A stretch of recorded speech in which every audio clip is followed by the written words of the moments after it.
think it's a hard question. I think it's a hard question to answer. I think it's up to the individual. But yeah, no, a lot of people in the wake of Tua's injury are saying maybe he should call it a career. I'm trying to think. I have the guys' names written down. Louis Riddick was one guy who suggested it. I like Riddick. Did he say hang him up, huh? Yeah. Or Antonio Pierce, I believe Spadoni was telling us Pierce, the Raider head coach, was. Okay, yeah. Okay. I appreciate the honesty. Where is it, Spadoni? Middle, top right, Arif-Hassan. Oh, my bad. This is Antonio Pierce on Tua. I'll be honest, I'll just tell him to retire. It's not worth it. Wow. It's not worth to play the game. I haven't witnessed anything like I've seen that's happened to him 3 times. Scary. You can see right away the players' faces on the field. You can see the sense of urgency from everybody to get Tua help. I just think at some point, he's going to live longer than he's going to play football. Take care of your family. Wow. He's going to live longer than he's going to play football. So why take off of that if you know what I mean, Steiny? I know. What's Tua, 25? Man. 26. Yeah, I don't know what the answer is. But what's his brain, Steiny? We found out that these concussions, they're minor brain bleeds, not even minor, So yeah, that's his age. But what's his the brain's age with these hits? No, I get it. I think it's sad and it's scary. I mean, I don't want to disagree with you just for the sake of disagreeing with you. No, and there are people saying he's going to be back out there. Football, man. Yeah, no doubt. This is what you sign up for? It's what we also sign up for. It's still got to be his decision, I would think, unless the Dolphins want to say we can't take the risk. I don't know. It's a tough one. There you go. Yeah. Let's go to Patrick. Patrick's in Stockton. What's up, Patrick? How you doing, man? Hey, good morning, fellas. Speaking of the Shield, the Niners might be facing a little bit of trouble with this McCaffrey situation. How come? Let's just say, well, let me give you the facts. Sure. Okay. So the McCaffrey deal, we found out an hour before kickoff that McCaffrey wasn't going to play. That's what the timeline is on that. Right. But Mason made a mistake and said in the interview, when they were interviewing, the lady asked Mason, when did you find out you were going to start? And he said, I found out on Friday. Right. If that's true, and the Niners withheld that information until an hour before kickoff, we're talking millions of dollars they could be fined. Yeah, and appreciate the call, Patrick. We were kind of aware of that after Monday's game. I don't know if you're aware of this or not, but in the wake of that game, I did see a story from Matt Barrows in The Athletic that the league at this point was not investigating that. All right. And right after the game, I'm not saying he's telling the truth or he's not telling the truth, but Kyle Shanahan said he never told him he was going to start. He told him to be ready because McCaffrey was a little dinged up and he might not be able to play, so be ready. And I guess that's really the difference, saying be ready and not saying you're starting. A little bit of breaking news here, boys. Okay. Per Adam Schefter, the Vikings have ruled out wide receiver Jordan Addison for Sunday's game against the 49ers due to ankle injury. Okay. So, and Jordan Addison, who had a huge play, obviously, last year before the half. Play of the game. Steve Wilkes, all-out blitz, failed. Travis Ward can get the pick. Addison gets the touchdown. All right. So no Jordan Addison. What do they have? Aaron Jones out the backfield? Like they're going to double Justin Jefferson, the Niners that is. So, again, Steiny is 5.5. It's football, but I'm just like, from an offensive standpoint, if I'm the Vikings, I got Justin Jefferson and what? So, we'll Brandon see. Powell? Yeah, we'll see. He actually Addison didn't have a bad game against the Niners. All their receivers played pretty well that night last year in the 22-7 to 17 win. Yeah. Cross country, 10 o'clock game. And in honor of Filmo Mike, what we could do is, you were talking about revenge games. Yeah. Well, if Jordan Addison's not playing, that opens up the door for Trent Sherfield. Oh, your man. Trent Sherfield. Got one from Trey in preseason. Oh, he did. He did. Yeah, I do too. 650 Sin, I disagree with the last caller. Just because Mason was told he'd start does not mean McCaffrey wasn't going to play. And even if they got fined, they got the money. You know what I'm saying, Steiny? It wasn't like you're losing the draft pick if they did want to investigate. I wonder. But it would seem to suggest that they're not going to be able to do the same thing this week. Well, no, the rat's on the table now. Like it's so severe, he's missed the injury. Everybody knows now it's about pain threshold, but the paperwork is the paperwork. Like they're going to do the same thing. I believe an hour before what we got the sound. Christian McCaffrey himself saying, "Hey, it's all how it feels when I wake up Sunday morning, Steiny." So they're just going to go into week 2 and maybe subsequent weeks saying questionable. Yeah, I guess they will. Do you think there's any collateral damage on that? Or, Guru, you're a fool. It's sports. You got to be ready to go when you're ready to go. Because before you answer, what fascinates me is if they do get McCaffrey Sunday, let's just say he played, is Kyle going to do anything different in regard to the disbursement of carries or usage for what we think is an injured Christian McCaffrey, Steiny, or is he going to be, no, hey, dude, you said you could play? I'm going to use you just like we always have. That's the game within the game for me. And I won't question Kyle, but if we don't see any adjustment or proration, Steiny, wouldn't you be like, was that the best thing to do, Coach? You know, here's where I think that we missed the boat. And it's the head scratching about what to do. Like, I think Kyle Shanahan's role in this is pretty simple. I think he says, "Hey, Doc, can he play or can he not play?" And the Doc will either say, "Well, he's cleared to play," and at that point, he's cleared. At that point, Shanahan's going to play him.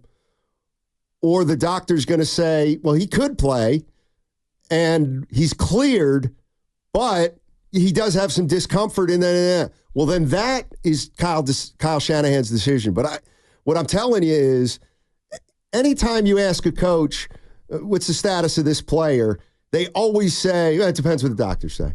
Doctors say he can play, he plays. Doctor says you can't play, you can't play.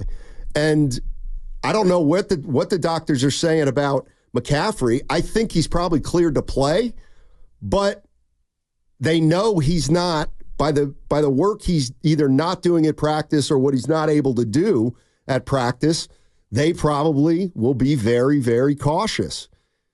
I mean, you can't tell me that he wouldn't be cleared to play if this were a playoff game, obviously. So I don't know. But he still, only God can, Steiny, the football gods. The rat on the table here, nobody wants to talk about it, is the Achilles part of this injury. Because the worst case scenario is that thing were to go and then he'd be out in the season. And why I want to commend Christian McCaffrey is when you hear him talk, he is so definitive and basically not afraid of that possibility or whatever happens. He's looking at it from the gladiator that he is, Steiny, and he's like, if I'm ready, I'm going. And I just wonder if the entity, which is the team, is trying to say, Steiny, I know if you think you're feeling good Sunday, but we would just feel better if you gave it a couple more weeks. And yeah, I'm saying that as a fan and a spectator, but Steiny, it looks like McCaffrey's so like, if I feel good, I'm going out there and I want 25 touches. And that, like, I gotta be careful here. Okay. But I'm struggling to even talk about this because, like, there's kind of nothing to talk about. Well, you said that when you made fun of me about being worried. Like, we know nothing. We know he missed a game. Right. And we know when this started. But I said that was alarming. But we can't make a judgment on when he will play next. No, that I got. So that I got. I feel like. But it is a distraction. Can't we at least give it that? You know what? What if I said no? Is Jordan Addison a distraction? He was just ruled out for the Vikings. Was Raheem Mostert a distraction? He didn't play last night for the Miami Dolphins. Well, there's a sense of closure there because why? Addison just ruled out nothing to see here. Well, what about the next Niners week? are taking this up to Sunday morning. Right. And again, it might not mean nothing for the team. Wouldn't you want that answer definitive by Thursday or Friday, today? That's all. And again, it might not mean anything, but if this is going to be maybe par for the course for the rest of the season, that's kind of what I mean. That's all. Like, we have no idea. He might play against Minnesota, and he might miss 10 games. Like, that's all just the way it is. Right. And I think your point is just don't worry. I think there's a lot of injuries like that in the NFL. Like even Jordan Love, 3 to 6 weeks? Yeah. But they're saying, he might be able to come back sooner than 3 weeks. Well, what if he gets hurt again? Like, I think coaches measure this kind of stuff by the week, by the day, and I'm going to operate under the assumption he's probably not playing against the Vikings. And I don't want to come across, you let me know how I'm sounding for real. I hope I'm not sounding like the sky is falling. I'm just saying this, obviously is not how you want it to be going into each week. But it looks like that because of this injury and the status and the uncertainty, that's kind of what it's going to be for the next month maybe. Well, again, that's what to me is futile. Mm. Like he might have to miss with that? He might have to miss a month. Right. Well, it's based it's not based on anything, kind of. Right. It's and like the one thing that I would say is I think we could all pretty much assume they'll be careful, right? They'll be careful. They will. Yeah, the 49ers. But when you play the game and he's out there we saw with Tua, there is no being careful on the football field. Well, that's just a fact of life. All right. And that's actually the one thing that hit me last night when I'm watching that game and I see Tua get a concussion. And in a way, I'm thinking, well, their season's done.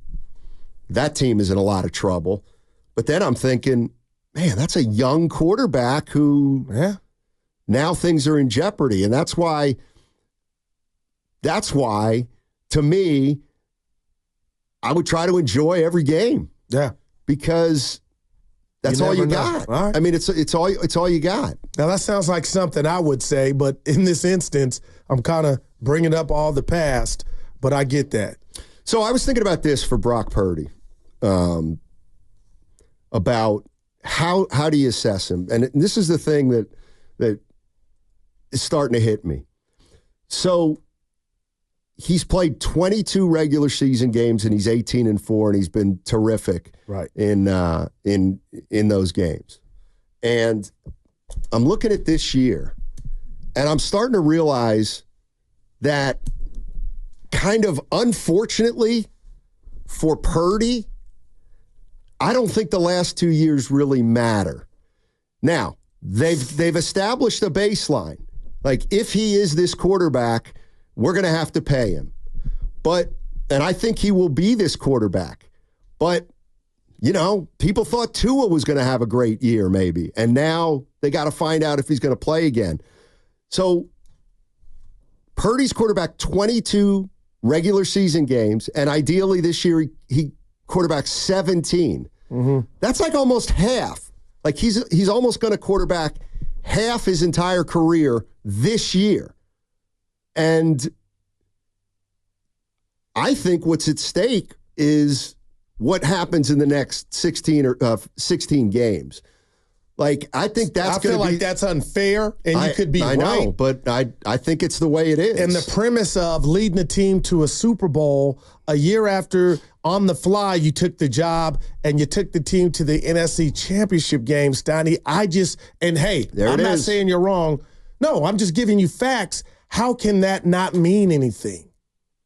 Like, you're right. I know going forward and starting this week, it's still, hey, you're still auditioning, but I guess I'm just having a problem with the premise of, you got to those heights, but now it's really go time in regard to how we break you down and analyze you. I guess what I'm saying is... Because that's a lot of good being wiped away that he's done. How many... But here's the thing, and this is the part that I don't understand. And it's Brock Purdy's been... How many quarterbacks came into the league and were good, and then they weren't. And I think there's a lot of them. Kaepernick. I think there's a lot of them. Yeah. And all I'm saying is, if Brock Purdy has a great year, he will get paid. If he doesn't have a great year, then I don't know what's going to happen with him. And I don't like the one thing I'm trying to figure out is, what does a bad year even look like for Brock Purdy? Because it's hard for me to imagine a bad year from Purdy in this type of an offense. Well, let's say 23. I know he didn't throw any of either Monday night, but let's say 23 touchdowns to 16 interceptions. That's a bad, to me, with the standard he's come in with, I'd be like, whoa, you know? And they go 11-6. Yeah, and losing the first, that would be kind of, whoa, that's some regression. Yeah, that's what I'm wondering and about. I don't think we're going to see anything remotely close to that. Like, I think Minnesota's going to shut down the run or do a damn good job selling out to stop the run with the six-man front. And now this will be the Brock Purdy game or the passing games game or opportunity to show, hey, we did it in the air. Debo Kittle, Juwan Jennings, even Jordan Mason out the backfield and Ayuk. Like, I could totally see that happening. But that's game 2, you know, still. Right. I mean, 31, what was he? 31-11 last year. Touchdown to interception. God, dog. It was MVP candidate up until Christmas game. Right. Right. That's a long way into the season.